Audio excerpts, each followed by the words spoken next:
Assalamualaikum warahmatullahi wabarakatuh. Halo teman-teman, apa kabar? Kami dari kelompok 6 pada kesempatan ini akan membahas Israiliyat dalam Al-Quran.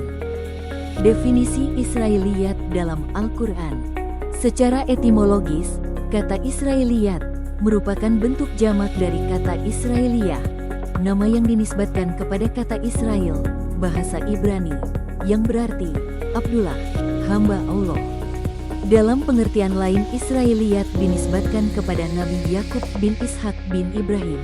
Terkadang Israiliyat identik dengan Yahudi, kendati sebenarnya tidak demikian. Bani Israel merujuk kepada garis keturunan bangsa, sedangkan Yahudi merujuk kepada pola pikir, termasuk di dalamnya agama dan dogma. Secara etimologis, Israiliyat yaitu sesuatu yang menunjukkan pada setiap hal yang berhubungan dengan tafsir maupun hadis, berupa cerita atau dongeng-dongeng kuno yang dinisbahkan pada asal riwayatnya dari sumber Yahudi, Nasrani, atau lainnya. Dikatakan juga bahwa Israiliyat termasuk dongeng yang sengaja diselundupkan oleh musuh-musuh Islam ke dalam tafsir dan hadis yang sama sekali tidak ada dasarnya dalam sumber lama.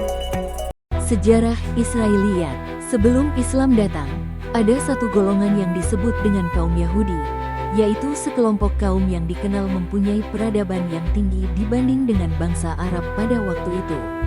Mereka telah membawa pengetahuan keagamaan berupa cerita-cerita keagamaan dari kitab suci mereka. Mereka hidup dalam keadaan tertindas sehingga banyak di antara mereka yang lari dan pindah ke Jazirah Arab. Ini terjadi kurang lebih pada tahun 70 pada masa inilah diperkirakan terjadinya perkembangan besar-besaran kisah-kisah Israiliyat, kemudian mengalami kemajuan pada taraf tertentu. Disadari atau tidak, terjadilah proses percampuran antara tradisi bangsa Arab dengan khazan tradisi Yahudi tersebut. Dengan kata lain, adanya kisah Israiliyat merupakan konsekuensi logis dari proses akulturasi budaya dan ilmu pengetahuan antara bangsa Arab jahiliyah dan kaum Yahudi serta Nasrani. Israiliyat muncul karena banyak Yahudi masuk Islam tapi masih membawa ajaran lama. Muslim ingin tahu kisah-kisah Yahudi lebih dalam. Ulama Yahudi yang masuk Islam menyebarkan kisah-kisah itu dalam tafsir. Macam-macam Israiliyat. Yang pertama, Israiliyat yang sesuai dengan syariat. Yang kedua, Israiliyat yang bertentangan dengan syariat. Yang ketiga, Israiliyat yang didiamkan. Pandangan ulama tentang Israiliyat. Yang pertama, Ibnu Taimiyah membagi Israiliyat menjadi 3. A. Yang sesuai dengan Islam boleh diterima. B. Yang bertentangan harus ditolak. C. Yang tidak jelas tidak dibenarkan maupun disalahkan, tawakuf. Yang kedua, Muhammad Abduh menolak penggunaan Israiliyat dalam tafsir. Ia mengkritik para mufasir awal yang mencampurkan Israiliyat dengan tafsir Al-Quran. Yang ketiga, Rashid Rida dan Mustafa Al-Maragi.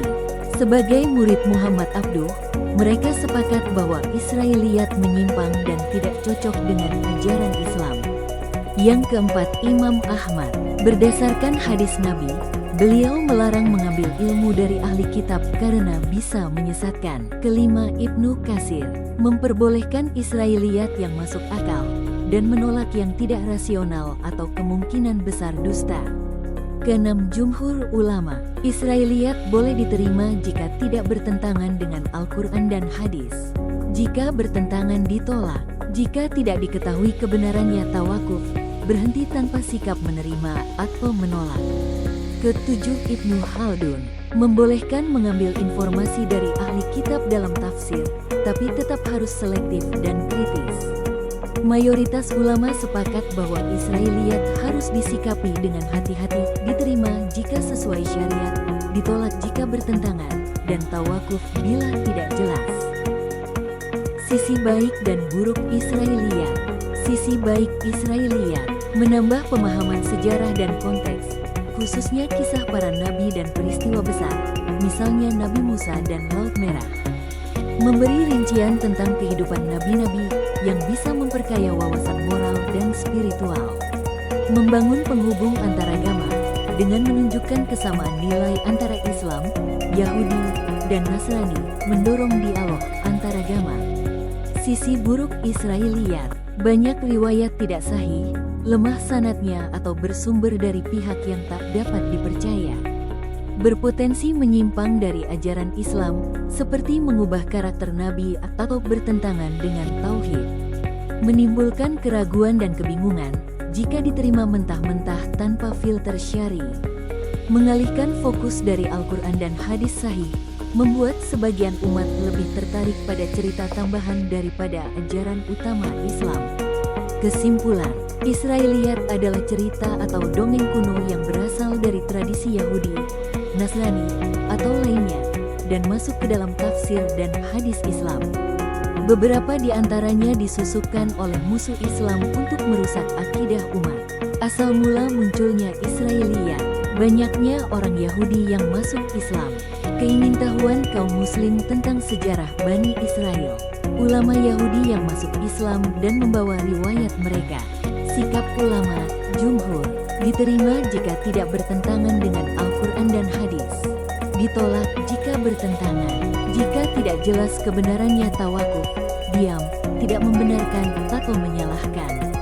Intinya, Israiliyat harus disikapi dengan hati-hati dan tidak boleh dijadikan dasar akidah atau hukum tanpa verifikasi dari sumber Islam yang sahih.